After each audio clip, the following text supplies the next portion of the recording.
Alright, so here's my new video for my ombre walls that I just recently painted in my room. And here is my inspiration that I got it from. I actually got it from Tumblr. It's really nice, and here's mine. Mine is not blended as well, but it's because it's wet, but it did turn out wonderful.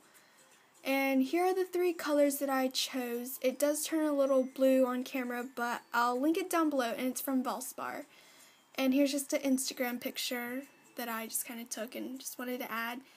And here are the things that we need. Some paint sticks to stir it up, a yardstick, 3 roller refills, something to cover on the floor, and 3 different kind of brushes for the 3 different colors, and some edger and some pans for the paint and your 3 colors. I'll list them all down below if you didn't get that. And I got most of my stuff from Lowe's. And yep, here are just the 3 different paints. And the last one is a primer. If you're not starting off of exact white, you would definitely need to get a primer. They're not that expensive. And my room needed just a little over a gallon. And yeah, and those are, yeah. And see, I laid out my room with things on the floor, so if a paint drips, it's not going to get on my carpet. And that's my original color. And I also took off these little light switches from the little borders of the lights and stuff, so you wouldn't have to get it all messed up with paint. And here's a package that maybe you would like to get. It comes with everything: a paintbrush, a roller with a rolling thingy, a tray to put your paint on. And it wasn't even that much. I'll link it down below, the exact one that I got from Lowe's. And there's just me opening it with the little paint opener thingy, because my nails couldn't get it because I had cut it. I had to get my nails off.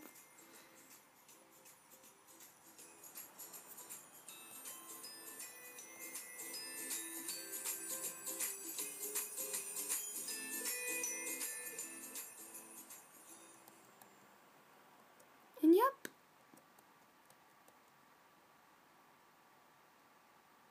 And here's just a picture of the random floor. And here's starting out with my primer. I'm gonna open it up and carefully, because I got paint everywhere. And try not to get paint on the floor, because once you get walking around, it just kind of gets messy and all over your feet, and you can't really wash it off unless you scrub extremely hard, which is painful. And if you need help, just go ask your mom or dad to help you, because it won't hurt. It's my first time actually painting my whole entire room, literally almost by myself, with the little help of my mom. And there you go, just use a stick and stir it up so it's all even. Yeah, accidentally spilled some, yeah.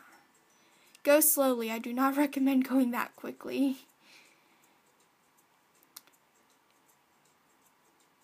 And we're going to just pour it into the pan. Just fill it up. And you can always fill it up whenever you're empty. You should actually put way more than that. I don't know what I was doing. I was kind of scared to put a lot of paint. I didn't really do a good job of pouring paint.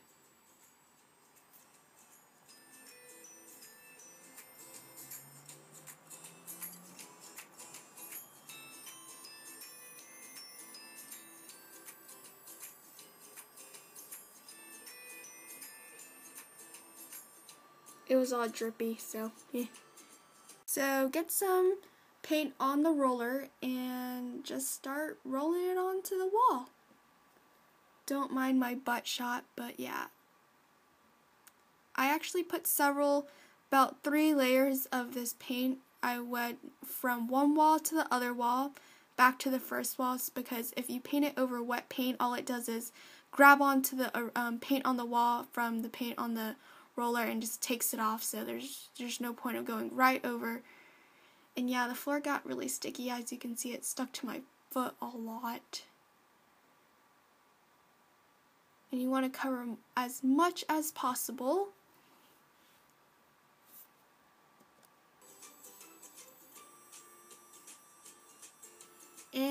And here's what it looked like at the end. Alright, right here. It's just a picture. Actually, JK, it's a video. I couldn't finish that one little part because I ran out of white paint. But I think it would be okay. You'll see. It wasn't completely done, but yep, here's the white wall.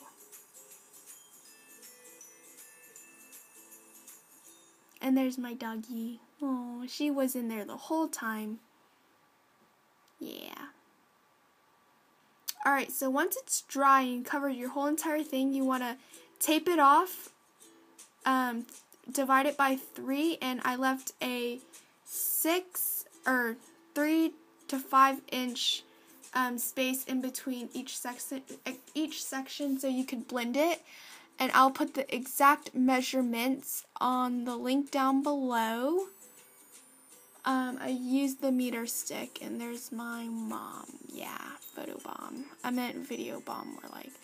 And that's when I painted the top color, the lightest color.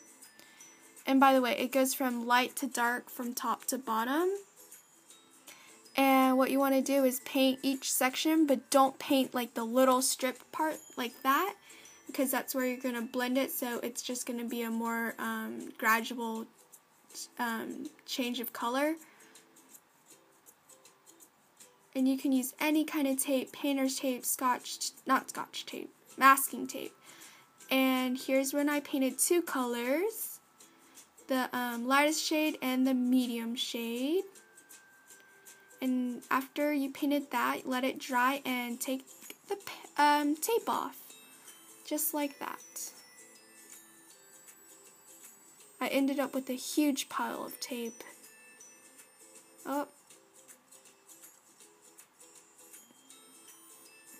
But yep.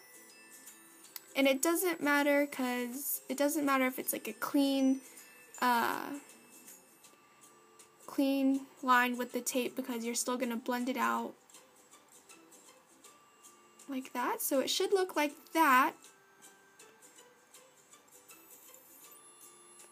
And this is how you blend it together. So you take the darkest color with one paintbrush and brush it on there to the darkest color. Oopsies, I messed up. I dripped it.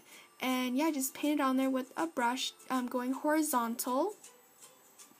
And you want to go little by sections by little. And then take another brush, dip it in the lighter color, and swipe it on the top. And then blend it all in. Just go right back in the middle. And yeah, sorry for my video because my brother was recording this. And yeah, just go right above it, and try not to mix the colors with the brush, because then it's just gonna mix the colors and not be more of a gradient look.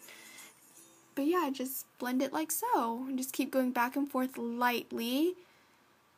And yeah.